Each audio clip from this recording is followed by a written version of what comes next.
ክርያ ላይሶን ሰሙነ ሕማማት ረቡዕ ጎይታናን መድኃኒናን ኢየሱስ ክርስቶስ ኣብዛ ዓለም ብሓፂር ቁመት ብጸቢብ ደረት ተወሲኑ ብዙሕ ትምህርትን ተኣምራትን ይገብር ስለ ዝነበረ ኣይሁዳውያን ብዙሕ እዋን ክሕዝቦን ክቐትልዎን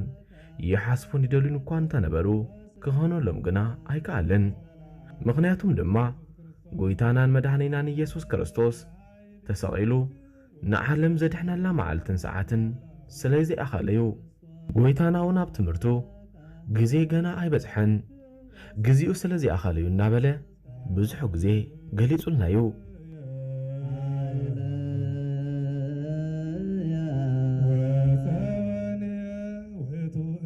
እዚ ዓለት እዚኣ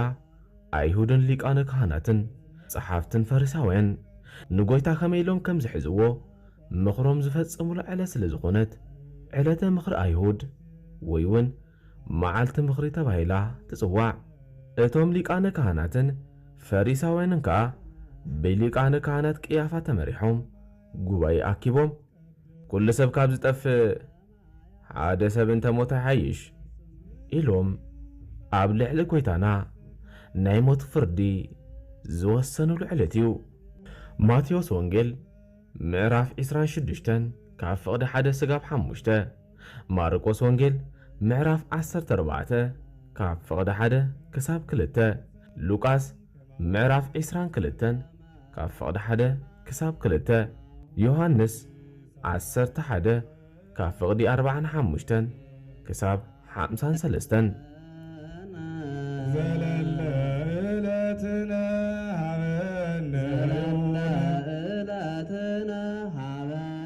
ካልኣይ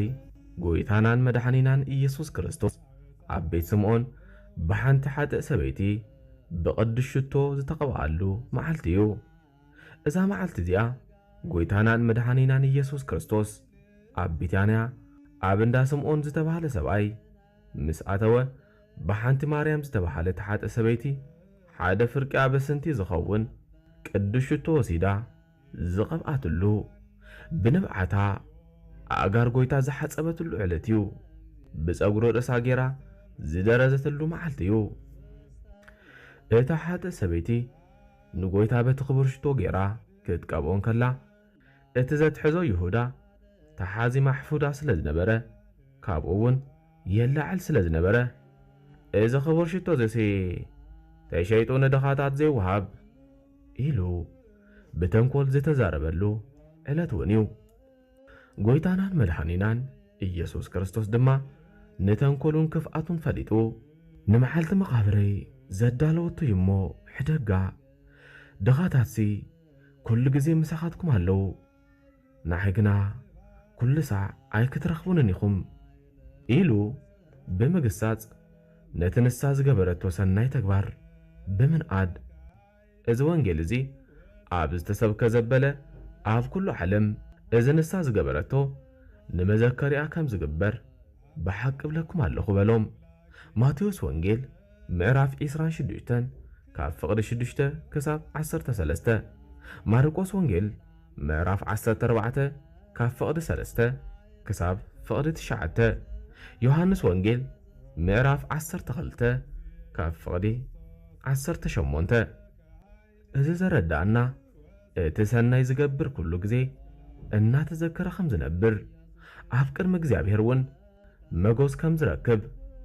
ዓዝቢ እውን ከም ዝቕበል እዩ እሞ ቅዱስ እግዚኣብሔር ኣምላኽና ኣብታ እትመጽእ መንግሥቱ ክዝክርና መታንሲ ሰናይ ነገር ክንገብር ይግባአና እዩ።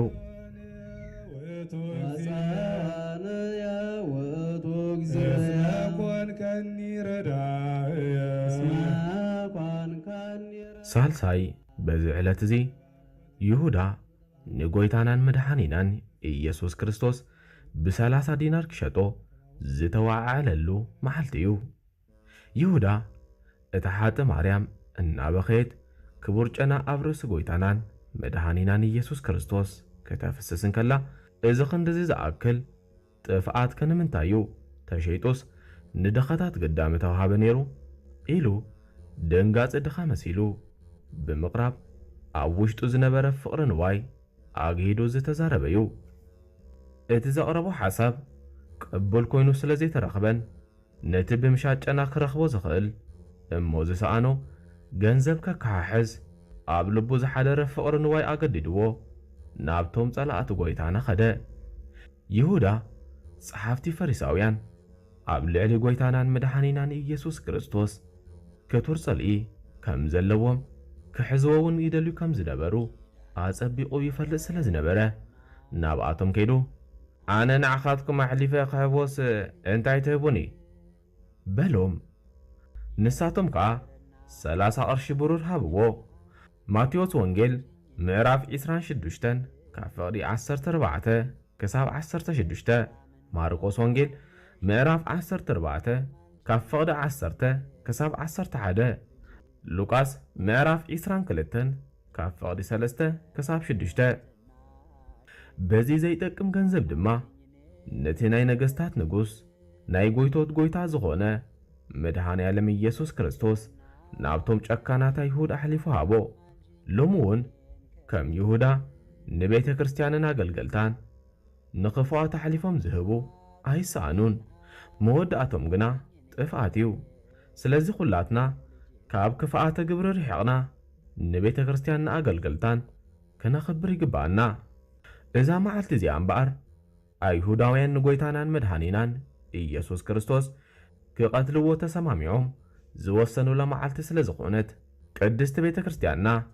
ጾመ ድሕነት ኢላ መዓልቲ ረቡዕ በብሰሙኑ ክትጽወም ከም ዘለዋ ኣውጃ ትርከብ ንሕና እውን በቲ ቅድስቲ ቤተ ክርስቲያንና ዝኣዘዘትና ስርዓት ተኸቲልና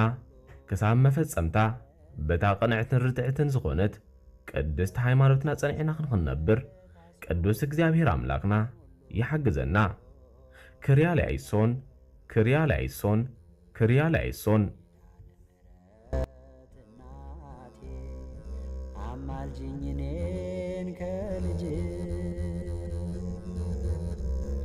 የፍቅር እናት ነሽና አማልጅኝኔን ከልጅ የሰላም እናት ነሽና አማልጅኝኔን ከልጅ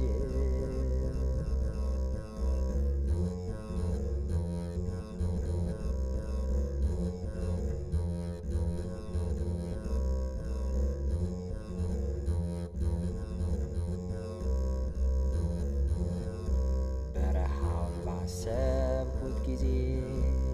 የግብፅን ያሸዋ ግለት አንቺ ትንሽ ብላቴና ኧረ እንዴት ቻልሽው በእውነት አንቺ ትንሽ ብላቴና ኧረ እንዴት ቻልሽው በእውነት ኪዳነ ምሕረት እናቴ አማልጅኝ እኔን ከልጅ የፍቅር እናት ነሽና አማልጅኝ እኔን ከልጅ የሰላም እናት ነሽና አስታርቂኝ እኔን ከልጅሽ